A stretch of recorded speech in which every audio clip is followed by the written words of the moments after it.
Food,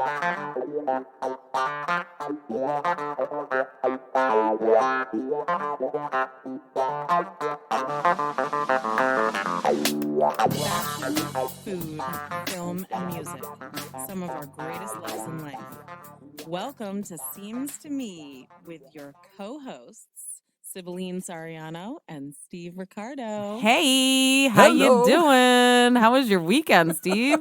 How was my weekend? You're the one that had the exciting weekend. I did. My weekend consisted of taking pictures of got emos, and turtles. I think that's pretty exciting. Thompson, Connecticut. That's cool. I don't live very far from the Connecticut line, so I got my camera, and I went and looked for wildlife. It was fun. I love that. I think that's super cool. I went to Newport, Rhode Island this weekend. Impromptu kind of girls' weekend. It was planned and then not planned and then planned, not planned, and it just happened. And I just needed to kind of decompress and shut off my brain from going a million miles an hour, as always. And you're always, I was going to say, come on, you're always going a million miles an hour. You weren't going a million miles an hour in Newport, running from one mansion to the next? Well, we were definitely constantly on the go, but at the end of the weekend, basically Saturday, we, started by going for a walk along the mansion, little route thing. But before that, we walked up to get coffee. We walked 7 miles, actually, on Saturday. That's good. It was great. And then we had lunch at the smokehouse after our long walk. And we started, we, of course, had some bevies. And then the bevies kind of moved into more bevies and, some tequila and some rum and this and that. And before we knew it, now it's almost dinner time. We've decided that we don't want to go and sit down and have a formal dinner and get our dolled up. So we went back to our hotel room, changed our clothes, and went out to the beach. Wow. Did a little, had some fun and watched the sunset, and we're in bed by 9:30. That sounds like I would have loved to have been there. With it was 3 women. so much fun. Great. We had some good laughs. It was 3 of you, right? Yeah, it was 3 of us. And then my other group of friends were also down there doing a big old night out, and I just didn't have it in me. Oh, the hotel's good down there in Newport. We stayed at a really cool little place that had it had 2 bedrooms. It was one bedroom and then another bedroom. Yeah. A suite. I like suites. And it didn't have a view. It didn't have a view at all. It was like a dumpster view. But it was great. And it cost me $200 for the whole weekend. Nice. That wasn't bad. It was much needed. So I got to walk around. We walked around. I took a ton of pictures myself. I definitely got inspired by this. I love it when the sun is just starting to come down and now there's beautiful shadows and the colors are so vibrant. That's when I've never thought of myself as a photographer necessarily, but I do enjoy taking kind of abstract pictures, and I couldn't stop myself. I just kept taking pictures, and the girls were long ahead of me walking, and I'm just go ahead. I just couldn't help myself. I just cool kept to taking me. pictures. It sounds like a good time. I remember when I was a kid, and the first thing I remember about Newport is going down there, and that we sleep on the beach. Sure. Back then, they didn't stop you from doing that. Now Right. you probably get arrested, But I slept on the beach many times. I remember one time, me and my buddy Kenny woke up, and you know how they would take the tractors and clean the sand? It was all around us. Oh my God, that's the tractor funny. guy And you didn't guys even didn't wake us wake up? No, we were partying a little That's heavy great. back then. Yeah. We were We did that in Delaware growing up, down at Bethany Beach, Delaware. There was a couple nights on the beach that we woke up The good to the old sunrise. days. Yeah, I get it. Definitely some cool shops and cool galleries down in Newport, so I got to do a little of that and networked a little bit. That was kind of my, okay, if I pass out some business cards, maybe I can write this trip off kind of thing. But You decompressed. yeah, I needed to Good. just kind of shut the brain Good for off, you. if you will. Since I was with my girlies all weekend, a lot of girls spend a lot of time talking about their favorite products. So all weekend long, we were sharing, we talked about napkins on our laps, and we had multiple experiences where, I had a server almost drop an entire beer on me because he went to serve us our drinks, and he had another beer for another table, and the beer fell over on his tray and then dropped literally right in front of me. Wow. Had I not had my napkin in my lap, my whole entire outfit would have been garbage. So... And that would have been a real problem. And I mean, he didn't even comp us anything. Anyway, we had really good service, and the parking gods were in my favor too. I got lots of good parking spots. But us gals started talking about some of our must-have products. And one of the things that I shared with the girls, because we all had stomach issues at one point throughout the weekend, drinking, food, all that jazz, tends to bother your stomach. So, Steve, I'm going to share this with you because you have been having stomach issues. If there was a camera on me right now, it would be classic because I've lost it for the last 5 minutes. From napkins on the lap to Alka-Seltzer. Yeah. Well, We're going to talk I'm about glad you gave me all the Alka-Seltzer. notes on this. This is great. We're going off the cuff here. He doesn't know any of this. So, actually, my sister-in-law shared this little secret with me. Because her 3 kids all have food allergies, and she was told this by a holistic doctor that Alka-Seltzer Gold, which you cannot find, by the way, in Walgreens and CVS and all those other places, I cannot find it on the shelves, but I've found it on Amazon and I've been able to order it. So I don't know what makes this so perfectly amazing for your stomach, but it is... It's got to be the potassium bicarbonate. Okay. Well, there you go. It helps with heartburn, upset stomach, and acid indigestion. And I'm telling you, this stuff works like wildfire. Stick the one you handed me in my pocket. Yeah, so you get to try that next time you have a stomach ache. And it's definitely meant to be taken on an empty stomach. You can definitely start your day with it. So oftentimes I start my day with it when I can already tell that, like if I've had an issue the night before, I start my day. I don't put anything in my body before I put this in it. And, it regulates you too. But it really settles. For me, I suffer from heartburn. And we never know where this show's going, folks. I have no idea where the show's going. I told you I was going to educate people on food allergies and stomach issues. Yes. So this is one of my Dr. Sariano moments. Dr. Sariano. And so I ended up introducing the girls to these Alka-Seltzer Golds this weekend, and it helped everybody. So there you go. Alka-Seltzer Gold. So you can sponsor us too, Alka-Seltzer, all right? So they're good after a rough night in Newport Beach when you're doing the tequila shots and stuff. Is that what you're saying? I'm not saying I had a rough night, but maybe if I did, it definitely helped the next day. Okay, next. I don't need to share everything about my life, do I? All right, so the next thing I would say, a couple years ago, I was on a girls' trip and complaining about my allergies, like environmental allergies, and one of my girlfriends was like, well, have you ever tried Flonase? I'm like, oh, yeah, I can't do that stuff. I don't like sticking stuff up my nose, first of all, but I swear. But what bothered me about Flonase was the smell of it. It was too floral for me, and it messed me. I couldn't deal with it because I would smell that florally smell constantly.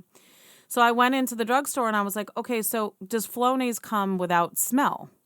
Because it did work. It cleared my sinuses up. It cleared my allergies up in a nanosecond that day.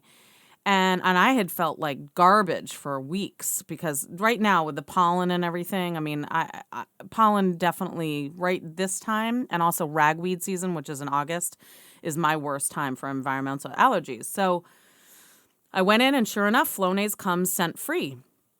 And now I use this. I use it in the morning, and sometimes I use it at night, but generally you just need to use it once, one in each nostril. And it's the Flonase that has like a little blue cap, like you just, pull it out, push it, and stick it up your nose, and, one of these things. So, I don't know where we're going here. Anyway. I do remember, though, one time when I had allergies really bad in California. Yeah, you were telling me the other day you were wondering if you had allergies. I probably do. But when I was in California, I had a prescription, the Nasonex. And it was a really expensive prescription, but I would, my insurance helped out with it. But you get addicted. Over the counter. you get addicted to Nasonex. Oh, But yeah, so I stayed away from sprays after a long period of using them. I don't necessarily use this every day. I use it when I have symptoms. And I think that's what this is all about. And what one of the pharmacists told me was if you take an allergy pill is just doing it's clearing up one symptom. Right. One or two symptoms. If you do a nasal spray, actually this was a friend of mine that was a doctor, I think, explained this to me. If you do a nasal spray, this is getting like 7 symptoms. It's getting 7 components of allergies. So it's over the counter and it's called Flonase Flonase. Sensi Mist. And this Okay. one is the one that does not have a smell. And that is Okay. the only reason why I can use it. I 'Cause might it try doesn't- it. Yeah. I'm telling you, this thing has changed my life. I've been using the saline spray if I ever need Yeah. it. You know, it's like That's salt good water for or cleaning out your nose, something. Yeah. but it's not going to cure your allergies. Right. And I mean, ultimately, when somebody has an allergy, whether it's internal, external, environmental, food, whatever, you need to find out the root of the problem. Like what you've been doing with eliminating things, that's the root of your problem.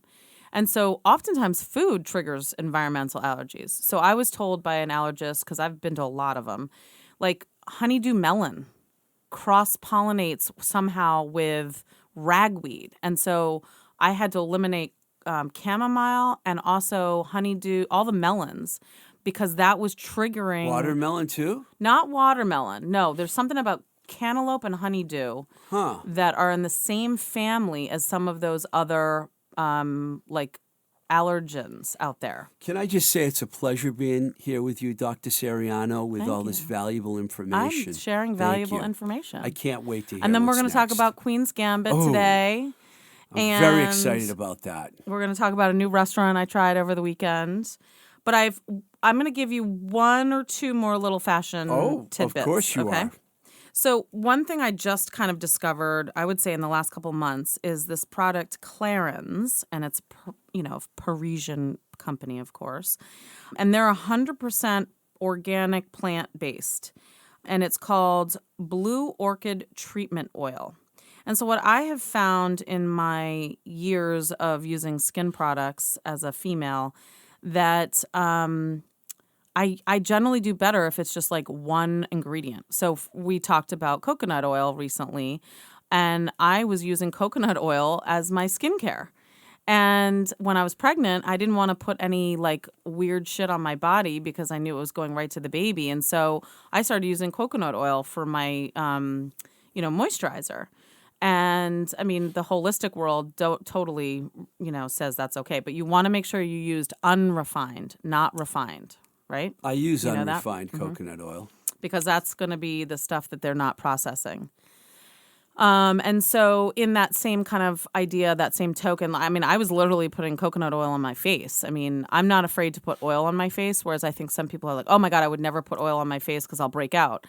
That's not actually how oil works, not real oil. I mean, if you put Crisco oil on your face, you might break out. But anyway, this one I just discovered not too long ago, and it's Blue Orchid Treatment Oil, and I love it.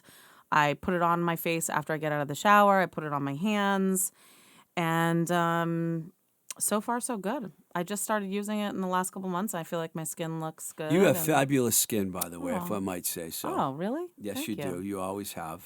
I tell you, my mom has good skin. If I age like my mother, I'm in good shape because her skin is barely wrinkly at all, and she's 70, almost 75.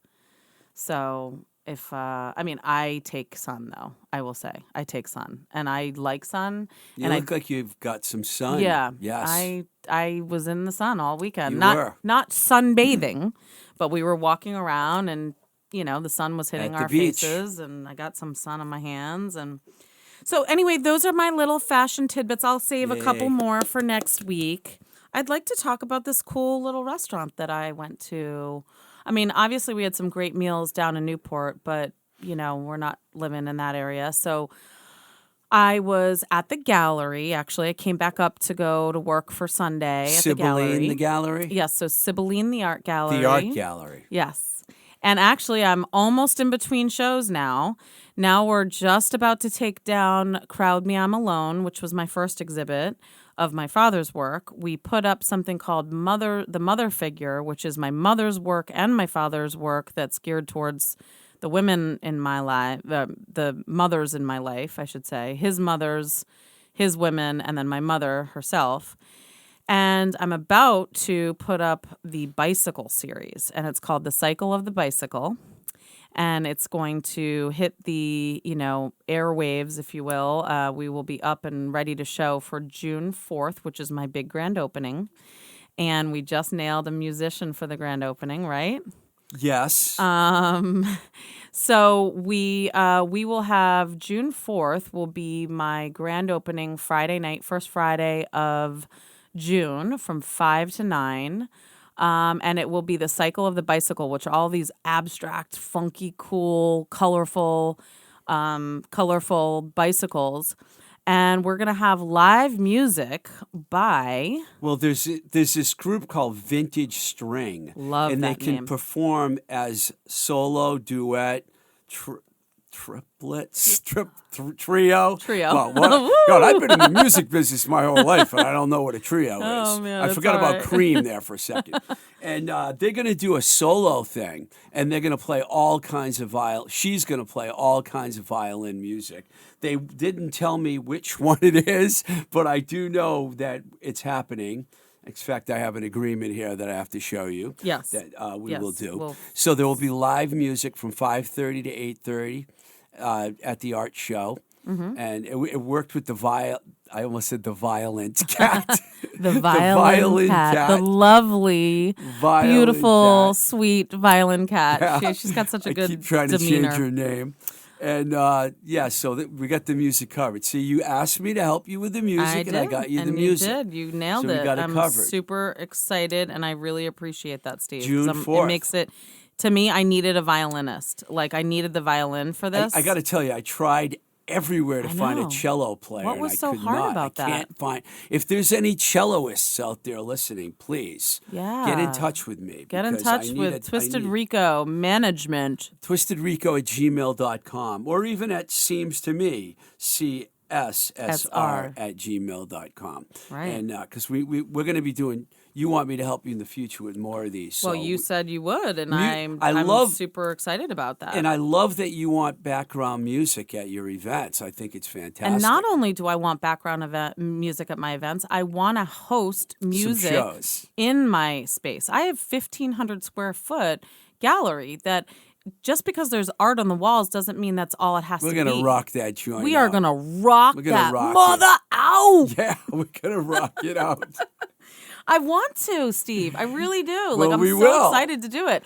And we can do a live podcast there, right? Like we Yeah, talked we about can. that with We can. Voice Motel here. We could do a live So- podcast. Yeah, I think that would be cool. And I mean, we have to In the figure it out south because end of there's Boston. a lot of echo in my space. And so that's been one of my things. I think I need to get some of these thingies up on my ceiling.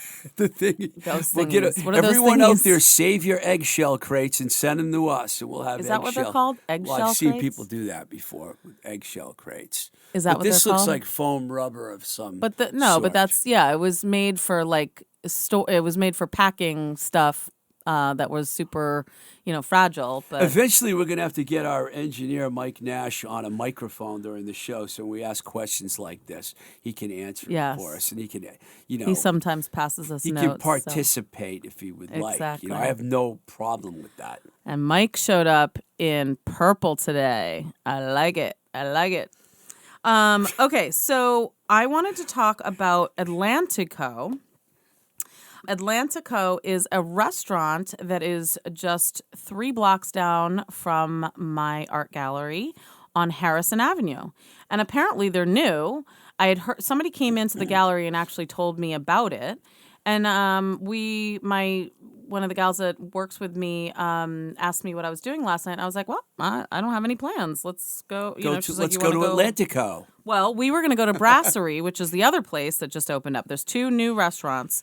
So Gaslight got replaced by Brasserie, which I And had this a is all in the great south end experience. of Boston All we're on talking Harrison about? Avenue. Yep, Harrison Avenue in the south I end. noticed we have a lot of listeners in Ohio, so I want them to know where we're. Okay. I don't know why, but we Well, do. when you come down from Ohio to Boston, you'll have a whole list of cool, fabulous restaurants to come see. Can I just add on to that? Remember, I was nice enough to go pick up lunch for you one day. What was the name of that Yes. joint? The That was- vegan crust place. No. Tate Bakery. That was the people there were really nice. They're the on wait point. staff were very nice to me. They are and on that point. left a really good impression. And you know what? Their iced tea was fantastic. I got my mother one on Friday. Yeah, 'cause you know how I recommended am. it. I have a Diesel Cafe iced tea right here I with know. extra lemon squeezed in it. And I have my dirty chai. from Thank you. Diesel. From You're Diesel. welcome. Mhm. Yes, I have to pick up the coffee and the tea on our way to the show because I'm like that. I think that's your ritual, though. That's yes, for you. and I don't mind doing it for you. Now you're just added on your co-host, so you know you got another bill on your on your card. Thanks for that, dirty chai. Exactly right. You dirty chai, you. Dirty chai. There, that's a good one. I like it.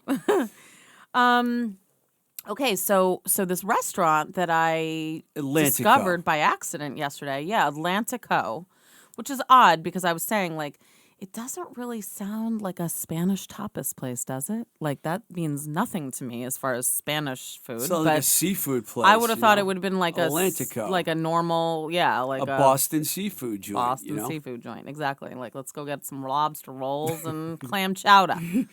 Steamers. Exactly. But it was delightful. It was absolutely refreshingly delightful. From the bartender that we had, who I thought was fabulous, his name was Ryan, to the sangria that I had. And Sangria. Yeah. Was there fresh fruit in Yes. the sangria? I like when they do that. Not Gotta only- have the fresh fruit So get in there. this, they had a piece of lemon, a piece of lime, an orange, a slice of cantaloupe, and rosemary. It was so beautiful. I should have taken a picture. Rosemary. It was a sprig of rosemary in it. Really? Yeah, and it worked Huh. because you could smell the rosemary. Like it was a red sangria. I prefer red over white. The only place I ever had sangria in the Boston area that I can remember that I liked was Dolly in Somerville. It's still what is there. that? Inman Square? Yeah. Yeah, Inman Square, Dolly. Good vibe there. Oh. So does We'll it compare talk about to Dolly one of these days. Does it compare? Oh, well, Their it's a sangrias? completely different environment and vibe. But yeah, I mean, this was a nice sangria. It may be a little too much ice because I don't love to just be, drinking a drink and then having a glass of ice at the end of it because it's like, all right, how much sangria did you actually put in it? But, our bartender gave us a little taste of port at the end of our meal. But the food, you guys, the food was really refreshing and it was really delightful. And it was just Spanish tapas. We got the classic tortilla. We got this beautiful cauliflower dish that had almond romesco in it and golden raisins. And we also got the potato bravas with the aioli mayo on it, and it was so good. And then what else? We also got a beet with blue cheese. Beets are always good. Yeah, it was like this whole combination of beets with blue cheese, which I don't normally like blue cheese, but it was perfect.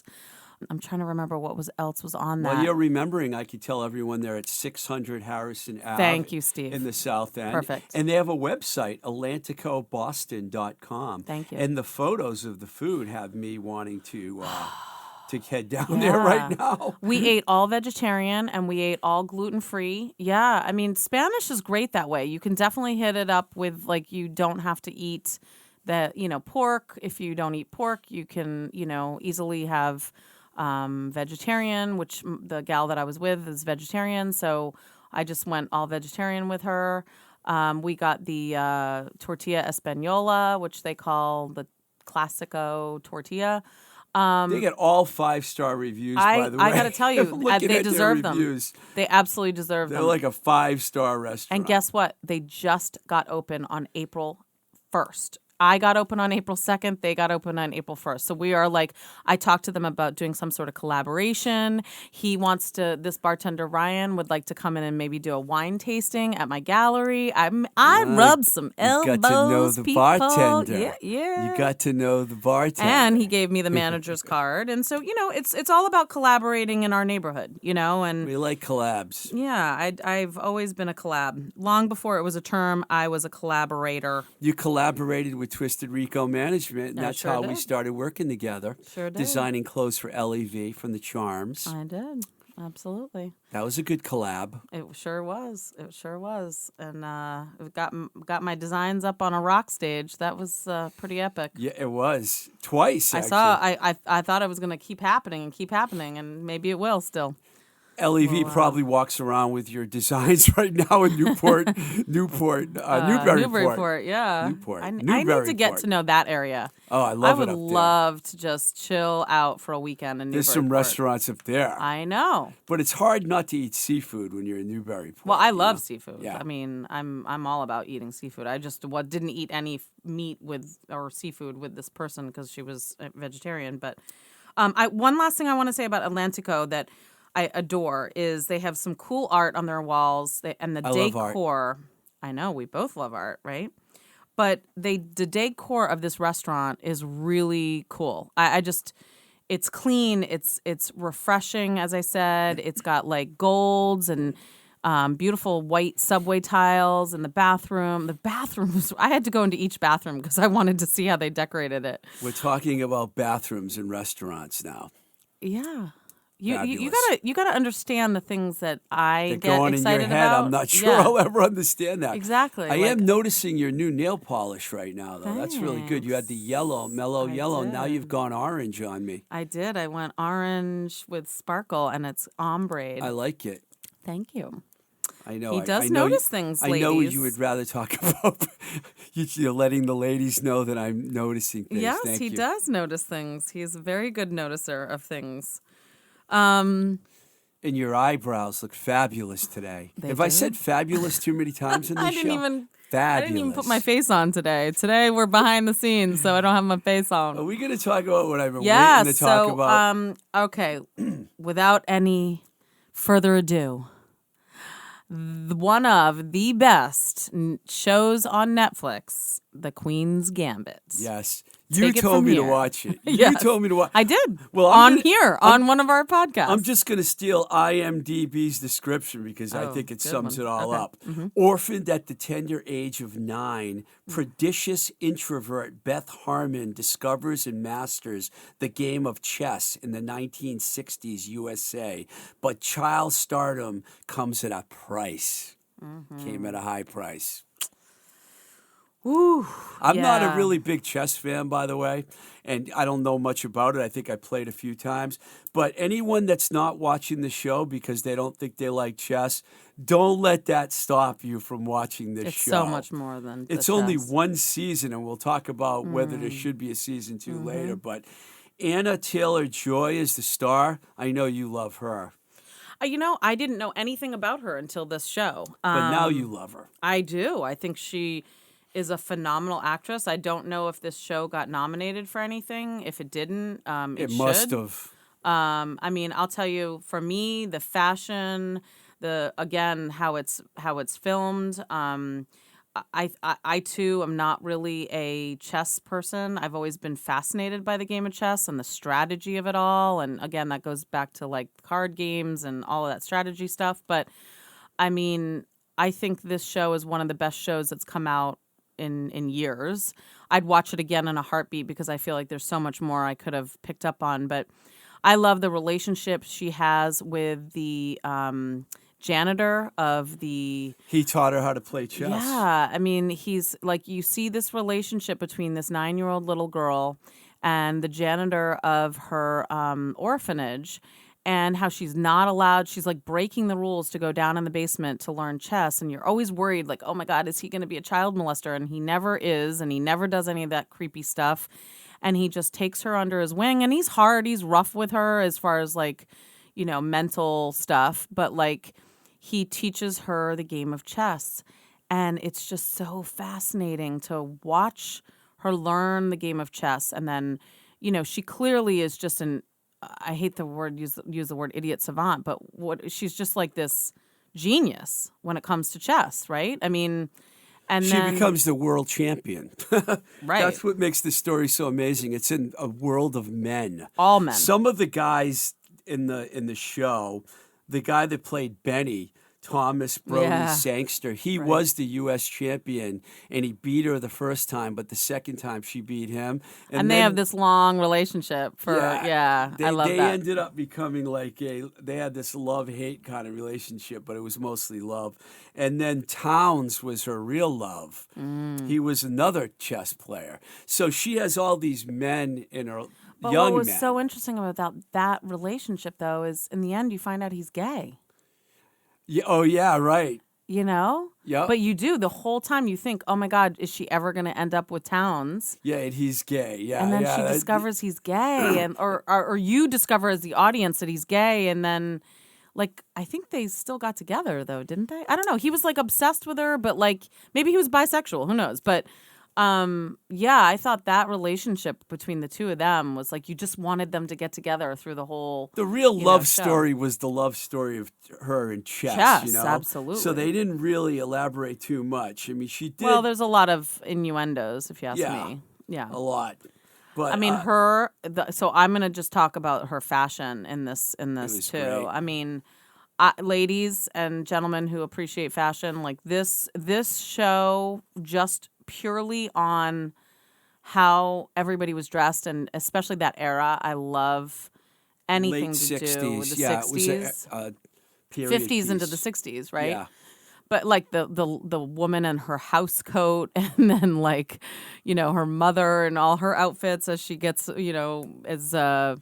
as Beth starts to make money, and there's this whole relationship between her and her adopted mother, and she's kind of an alcoholic, and then there's this alcohol drugs thing, behind. I mean, it touches on so many different elements of life in this show. But the fashion in this show, I just every new scene, I was like, what's she going to be wearing? Oh my God, look at this. It's fabulous. Oh my God. She, by the way, did win the Golden Globe for Best Performance by an Actor in a Miniseries. Wonderful. Yep. How did I not know that? Same reason I didn't know it, because we Wow. probably didn't look it up. Well, even more of a reason why we're talking about the show. That's so great. She I'm so happy deserved for an her. award for that performance. She was did. amazing. I mean, and I swear to you, I've never heard of her before. She just came out and knocked it out of the park. Was she on a cover of a magazine that we were looking Vanity at Fair. recently? Yeah, the one with the NBA players. Yes, yeah, yes. Yeah, she's on the cover. She just Listen, went from zero to everything. Let me right? be clear to you. I looked at the photo of that on Netflix several times, and I didn't have any interest in watching it until you, Cibeline Seriano, Dr. Seriano, said you need to watch this show. And the minute I watched it, it was funny because it coincided with my second COVID shot. So I was terrible reaction from, yeah, right? I was out of it for 2 days, but I ended up watching the whole series during that time period that I was down and out with the vaccine recovery, and I couldn't stop watching it. And when you're ready to talk about the music after you're done, I got some serious notes here on music. Because go for it. I think we're ready. There was a scene where you just were telling me about when Venus comes on. Yeah, well, I wrote down each episode because there isn't a lot of original music in it except Carlos Rafael Rivera, mostly his music. But in various episodes, they use certain songs at the right time. Like in episode 3, they used the old Vogue's classic, You're the One. These are late 60s songs, all of these songs, because it was like a period piece. When they were at a party she was at a party with the girls from school, and she ended up sneaking out because they weren't nice to her. They used You're the One. In episode 3, they used the Quincy Jones song, Coming Home Baby, when Beth sees Towns for the first time in the hotel. Baby. When she fell in love with him. Yeah. Episode 3 also, Hermits. Hold on, because I want to talk about, because you're sparking these different episodes, if you don't mind, because... I might. No, I don't mind. Because I think that's, because for the people who have seen it, I mean, so go back to that. So the first person that you just said, the Riviera... Who is that? The Vogues? Yeah, like how would people know who that is? She's at a party and the Yeah. girls all start dancing and stuff, Yeah. but she doesn't want to dance. Well, because they're That's like the song they biatches, used. right? Like right. They treated her horribly. She's like invited almost because they wanted to make fun of her. Or no, she had just kind of gotten famous. She had just been on the cover of a magazine, so they're all inviting her and she's like, "Kiss off, biatches. I'm gonna take off," and she leaves, right? But it's to the I did love that they were dancing in that scene because it's kind of like back then that was like, Girls let's go did smoke a stuff like cigarette out of the window and dance. It was like the Grease lightning kind of stuff. Yeah, the music supervisor, and I don't want to leave this part out, was Randall Porter because he did a really great job. He's done a lot of other films and things. But do you want me to jump to the next one? Well, and then the town scene. What was going on then? Quincy Jones, Coming Home Baby, another late 60s song. She sees him for the first time in the hotel, and that's when they use the song. Yeah. They also I do use remember Hermits, but I didn't write down what scene it was, but I remembered Hermits in episode 3. That was hardly it for the first And this is all 3. like 60s Yeah, genre, these are all late right? 60s. It gets really interesting with the music in episode 4. And hold on, I'm sorry, because I want to talk to the people who don't know as much music as you do, like because this is an educational piece to me, is that we're explaining why this music is so good, right? Like to you, the genre of the '60s music, is that like Motown? Well, they use what do you call these that? are mostly like early pop, garage rock kind of tunes. Most of them that we're going to talk about here. Really? Yeah, but Peggy Lee Fever was used too. And that's more like bluesy R&B. Quincy Jones is more R&B, but without getting too far ahead, I'm going to talk about when you talk about Hermits, the Association, the Monkees, the Kinks, and the Shocking Blue. You're talking about garage pop. But now you're kind of getting into like, let's go, well, like it's still hippy dippy. Yeah, it's still late hitting 60s. Those were all in between like 66 and 70. Those right, songs. but that's when to me that's Janis Joplin era. That's Jimi Hendrix. Now you're starting to get into that. Like we got away from like the Motown / we're gonna dance in our little house coat to like now we're gonna put on the mascara and the white eyeshadow and we're gonna go take LSD and trip our faces off, right? Because that's kind of where she's headed in these episodes. You almost see the evolution of the music as well as the fashion, as well as but she's in that world of like all men, so she can't really, she used to like dress. I guess I wasn't expecting the rock songs to come into play. Right, and, you don't. And then along comes Mary in episode 4 when she cleans her house, because she remember her mother left her the house. Yeah, and she goes and redecorates it. Right.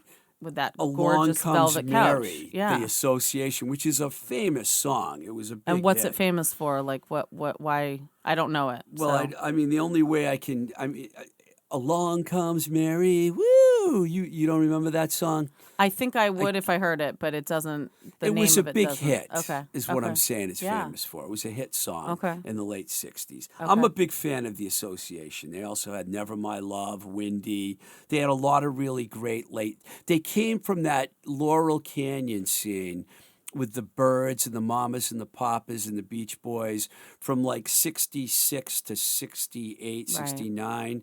Like, the Manson family. It was a weird time during that period, but a lot of music came from that whole right. scene. And so this is where I think it's cool that we just discovered that I'm a Gen X and you're a baby boomer. And so, to be honest with you, that's where I think that's the differentiation. I don't know any of the names of these bands. I was really young, though, when all those songs you were on came the out. very, very early side of the baby boomer. Thank you. You're just helping me, with my age. I appreciate that.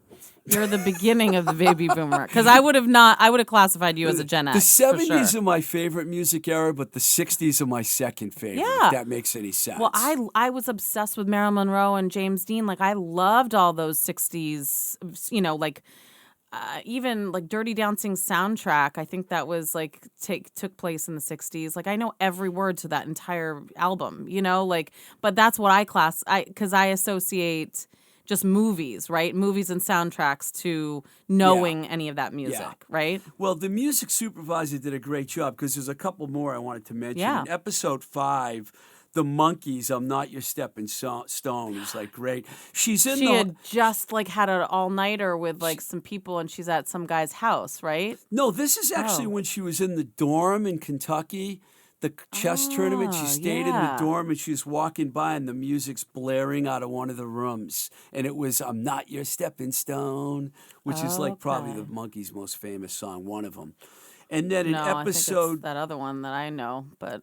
I'm a Believer. Yeah. Take the Last Train to Clarksville. I'm a Daydream Believer. I'm Yeah, a big Daydream, Monkees. yeah. We could do a whole show on the Monkees. Aw, I did enjoy the Monkees growing up. I met for Davy sure. Jones, one of the highlights of my life. I met him in France. He was really cool. I'm going to jump ahead to episode 6 when Beth and Benny are driving from Kentucky to New York, and the Kinks' Stop Your Sobbin' comes on, and they sing along with it. I thought that was fantastic. I just love that relationship. So any of those scenes with them, you like love to hate him because he's obnoxious, but at the same time, you see they're like he's trying to teach her, right? And she's trying to learn from him, and yet you want her to beat him so bad, like. I really liked Benny, believe it or not. Oh, I did too. I really did. And at the end, he came through for her. He did. Without trying to give I the loved that whole show thing. away. I know. Which we're probably doing. Oh, whatever. I'm just going to mention one more song because it was the best scene in the movie. And that was when they used the classic Venus by the Shocking Blue. It's when Beth starts off dancing and she's drunk in her apartment and she's like dancing and she's completely out of her skull.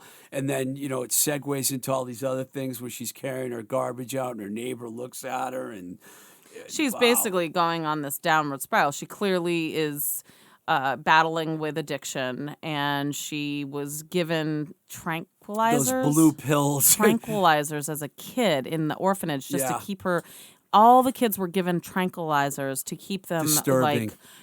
under control, if you will. And I'm sure that happened a lot back then. But this is now she's transitioned from the tranquilizer addiction because she becomes addicted to the tranquilizers as a kid because it helps her think about the game. And now she's finding alcohol because her adoptive mother, gives her a sip and it clicks for her. And I think that's where addiction... Yeah, she had a really bad problem with alcohol and drugs and that. But she survived it and became the world champion, and I just gave the ending away. I'm sorry. Nah, whatever. That's the beauty. Like you when you finish the whole season, right? You're like, oh my God. Like I know we were going to talk about this. Like, I was like, oh my God, do I want there to be more? That's the thing. The pros and cons of whether there should be a second season or not. Like, I think it's perfect just the way it is. I don't know if you need to go back for more. Like, I want to leave it just where it landed. She beat them all. She beat them all. She kind of... The Russian greatest player in the world. And she's a female, and she's young, and she's taken it on, and she's beaten them. And it wasn't without a lot of help, right? She had all her guys behind her helping her do it. But, ultimately she had to play poker. You have to have a poker face during chess, for sure. Her eyes in that film, by the way, beautiful. I fell in love with her. I know. I always too. tell people, people always would ask me about bands. How did you get so involved with the band? What was it about them? And I'm like, I fell in love with them. You have to fall in love, with the music, with the people, everything. If you're fell in selling love with something, her. Whether it's music, bands, art, you have to fall in love with it. Absolutely. Like I fell in love with Matt Dillon in Drugstore Cowboy. You fall in love with you see it and you're like, I love. But I want to just tell you the pros and cons of a second season. I wrote one line so I wouldn't forget it. I wrote, I would watch a second season, but after further consideration, I don't think there needs to be a second season. I agree with you. Hands down. They don't need to do it anymore. It's so perfect. Why? Like, I feel like when they do sequels to things, it gets, it muddles the beginning of how well it was done the first time. Just end on this. We agree. Classically. Yep. I agree with you, Steve. I do. And you know what's cool? I watched this entire show with my mom. You did? I did. Wow. Did she like it? She loved it. She was like, should we watch one more? Should we watch one more? Yeah, it's addictive. And my mom's not a TV person, so like it was something that we enjoyed together as mother-daughter. It was really cool. And you know, it's there's some scenes in that maybe you don't want to watch with your mom, but like I don't know. I think we both really appreciated the whole storyline and just sitting there together, like watching it. You know, it was kind of our like COVID, you know, TV show to watch together kind of thing. It's funny. It was my vaccine recovery song. Exactly. I think we covered it all today, right? Music, let me just fashion. we'll give out the email address again. It seems to me, cssr@gmail.com. And we also have a Patreon page now. It's patreon.com/seems to me. Please help us support our podcast. Yeah, just so you guys know what Patreon is, it's, you know, different genre artists, people that are giving out advice and giving out, you know, whatever, right? Advice. Let's just call it that. Advice and knowledge. Providing knowledge to the public. That's where I'm trying to get to. And it needs to be supported. And it needs to be supported. So send us your we do damn this out money. Of out of our own pockets. So we would appreciate. We got to pay supported. for Voice Motel. You know, I mean, Mike Nash at Voice Motel. You know, he needs the cash, man. That's why we're here. We're Rock here for on. Mike. All right, we're covering Prince next week, so we will see you guys on the flip side.